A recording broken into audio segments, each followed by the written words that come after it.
La confession est la façon par laquelle la foi s'exprime. La confession de la foi crée la réalité. Il est toujours possible de dire si une personne croit exactement ce qu'il dit. Si sa confession est mauvaise, sa croyance est mauvaise. Si sa croyance est mauvaise, sa pensée est mauvaise. Si sa pensée est mauvaise, c'est parce que sa pensée n'a pas été renouvelée par la parole de Dieu. Tous les trois, croire, penser, dire, vont ensemble. Dieu nous a donné sa parole pour que nos pensées soient redressées. Nous pouvons penser en accord avec la parole de Dieu sur quelque chose que nous savons être vrai. Cela témoigne d'une vérité que nous avons acceptée. Notre confession est autour de 5 choses. Nous devons nous centrer d'abord sur ce que Dieu a fait pour nous dans le plan de la rédemption. Dans nos études sur le sujet de la confession, nous avons traité 3 types de confession, la confession des péchés des Juifs, la confession du pécheur aujourd'hui, et la confession d'un croyant qui est hors de la communion avec Dieu. Dans cette leçon, nous parlerons de la confession de notre foi dans la parole de Dieu. Comme nous l'avons mentionné dans la leçon précédente, chaque fois que le mot « confession » est utilisé, nous pensons instinctivement au péché et à l'échec. Mais c'est le côté négatif. C'est important de le mettre à sa place, bien sûr, mais il y a un côté positif, et la Bible a plus à dire sur le positif que le négatif. La confession indique quelque chose que nous croyons dans nos cœurs. C'est dire ce que Dieu a fait en nous, à travers sa parole et son esprit. C'est dire ce que nous sommes pour le Père en Jésus-Christ. C'est dire ce que Jésus accomplit pour nous maintenant à la droite du Père, là où il intercède pour nous. C'est dire ce que Dieu peut accomplir à travers nous. La Bible dit dans Marc chapitre 16, versets 15 à 20. Puis il leur dit: Allez par tout le monde, et prêchez la bonne nouvelle à toute la création. Celui qui croira et qui sera baptisé sera sauvé, mais celui qui ne croira pas sera condamné. Voici les miracles qui accompagneront ceux qui auront cru. En mon nom, ils chasseront les démons. Ils parleront de nouvelles langues. Ils saisiront des serpents. S'ils boivent quelque breuvage mortel, ils ne leur feront point de mal. Ils imposeront les mains aux malades, et les malades seront guéris. Le Seigneur, après leur avoir parlé, fut enlevé au ciel, et il s'assit à la droite de Dieu. Et ils s'en allèrent prêcher partout. Le Seigneur travaillait avec eux, et confirmait la parole par les miracles qui l'accompagnaient. Dieu agit à travers nous par sa parole, à travers nos lèvres. Jésus a dit: Allez dans le monde entier et prêchez l'évangile à toute créature. C'est ainsi que Dieu agit à travers nous. Nous portons la parole aux perdus. Si nous ne portons pas la parole au monde, alors nous perdons notre temps à prier pour que Dieu fasse quelque chose. En d'autres termes, il serait inutile de prier pour quelqu'un qui est perdu si nous ne lui apportons pas l'évangile du salut. Si nous pouvions simplement prier et sauver les gens, nous n'aurions pas à envoyer des missionnaires partout dans le monde. Nous pourrions simplement prier que tous les païens soient dans le royaume. Cependant, le Saint-Esprit ne travaille qu'en relation avec la parole. En obéissant à l'ordre du Christ d'aller dans le monde entier et de prêcher, les disciples sont allés prêcher la parole partout, et le Seigneur a travaillé avec eux, confirmant la parole avec des signes qui l'accompagnent. Dieu n'a rien fait jusqu'à ce que les disciples prêchent la parole. Puis les signes ont suivi. Les signes ne suivent pas un individu. Ils suivent la parole. Donnez la parole et les signes prendront soin d'eux-mêmes. Vous ne suivez pas les signes. Les signes suivent la parole. Dans la dernière église où j'étais pasteur, je me suis beaucoup préoccupé du fait qu'il n'y avait pas assez de signes dans mon ministère. Je me suis enfermé dans la prière pendant plusieurs jours demandant à Dieu plus de signes. Finalement, le Seigneur m'a parlé et m'a dit: Tu as prié pour que je confirme ma parole et que des signes suivent, mais tout ce que tu as à faire est de prêcher la parole et je la confirmerai. Si les signes ne vous accompagnent pas, vous ne prêchez pas la parole. J'ai été surpris par cela, mais en examinant de plus près ma prédication, j'ai découvert que c'était vrai. J'avais mêlé beaucoup de traditions et d'opinions personnelles dans mes sermons.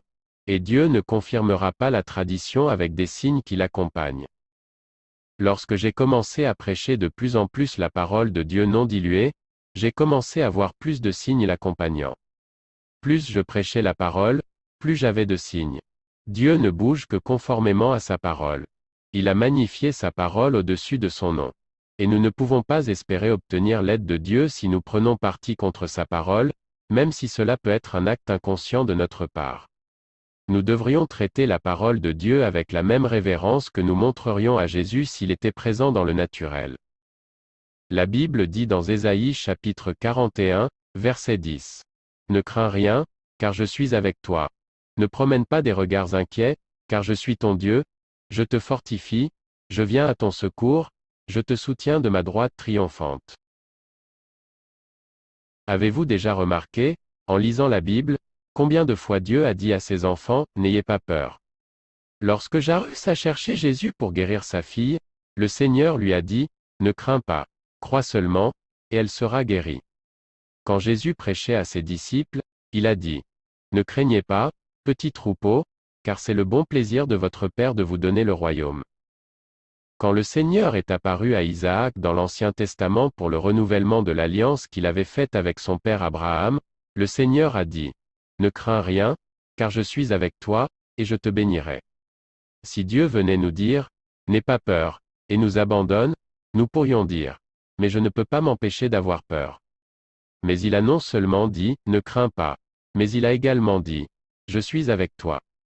Pouvons-nous vraiment croire qu'il est avec nous et avoir encore peur? Non, si nous avons peur, c'est parce que nous doutons de lui. Mais, quelqu'un pourrait dire, « Je suis si faible. Dieu a dit, « Je te fortifierai. » Mais je suis si impuissant. Dirait quelqu'un d'autre. Dieu a dit, « Je te soutiendrai. » La Bible dit dans Psaume chapitre 119, versets 28 et verset 130. Mon âme pleure de chagrin. Relève-moi selon ta parole. La révélation de tes paroles est claire, elle donne de l'intelligence aux simples.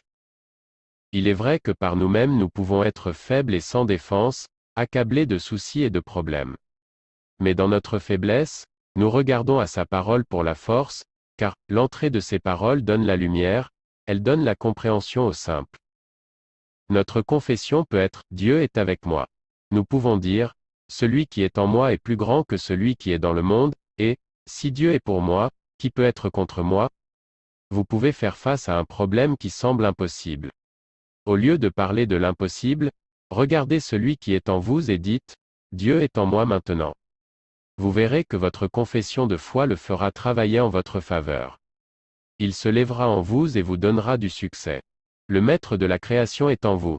Vous pouvez affronter sans crainte la vie parce que vous savez que celui qui est en vous est plus grand que toutes les forces qui peuvent être déployées contre vous. Cela devrait être votre confession continuelle. Il n'y a pas de foi sans confession. La confession est la manière de s'exprimer de la foi. La foi, comme l'amour, est du cœur, de l'esprit. Et nous savons qu'il n'y a pas d'amour sans parole ni action. Nous ne pouvons pas forcer l'amour aux gens, et nous ne pouvons pas non plus forcer l'amour envers eux. C'est du cœur. Comme la foi, aussi, et de l'esprit ou cœur, nous pouvons dire sans risque qu'il n'y a pas de foi sans confession. La foi grandit avec la confession. La confession du croyant fait deux choses pour lui. D'abord, il l'identifie. Deuxièmement, il définit les limites de sa vie. Il n'aura jamais plus que sa confession. La Bible dit dans Marc chapitre 11, verset 23. Je vous le dis en vérité, si quelqu'un dit à cette montagne, ôte-toi de là et jette-toi dans la mer, et s'il ne doute point en son cœur, mais croit que ce qu'il dit arrive, il le verra s'accomplir. Si nous disons que nous ne pouvons pas faire quelque chose, alors bien sûr nous ne pouvons pas. Mais si nous disons que nous pouvons, alors nous pouvons. Selon Marc chapitre 11, verset 23, nous pouvons avoir tout ce que nous disons ou confessons, que ce soit la foi ou l'incrédulité, le succès ou l'échec, la maladie ou la santé. La raison pour laquelle la majorité des chrétiens, bien que sincères, sont faibles et qu'ils n'ont jamais osé faire une confession de ce qu'ils sont en Christ. Ils doivent découvrir comment Dieu les regarde et ensuite le confesser. Ces privilèges se trouvent principalement dans les épîtres du Nouveau Testament, parce qu'ils ont été écrits à l'Église. Quand vous découvrez tout ce que Dieu a pour vous, confessez hardiment ce que la parole déclare que vous êtes en Christ. En faisant cela, votre foi abondera. La raison pour laquelle la foi est tenue dans la servitude est parce que vous n'avez jamais osé confesser ce que Dieu dit que vous êtes. Rappelez-vous, la foi ne grandit jamais au-delà de votre confession. Votre confession quotidienne de ce que le Père est pour vous, de ce que Jésus est en train de faire pour vous maintenant à la droite du Père, et de ce que son Saint-Esprit fait en vous, vous construira une foi solide et positive. Vous n'aurez peur d'aucune circonstance. Vous n'aurez peur d'aucune maladie. Vous n'aurez peur de rien. Vous affronterez la vie sans crainte, tel un conquérant. Et pour être un conquérant, vous devez confesser que vous en êtes un.